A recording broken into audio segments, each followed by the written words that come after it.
فيدريكو فالفيردي هذا الصقر الأوروغواياني الذي لا يعرف الرحمة يمتلك جناحين من حرير وأقداما من فولاذ.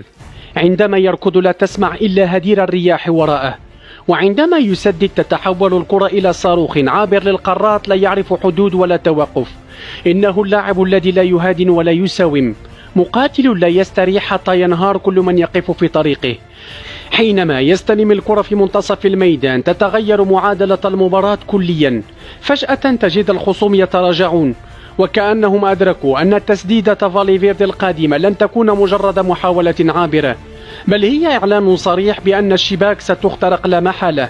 إنه اللاعب الذي لا يرحم الدفاعات ولا يفرق بين الخصم والصديق في ساحة المعركة.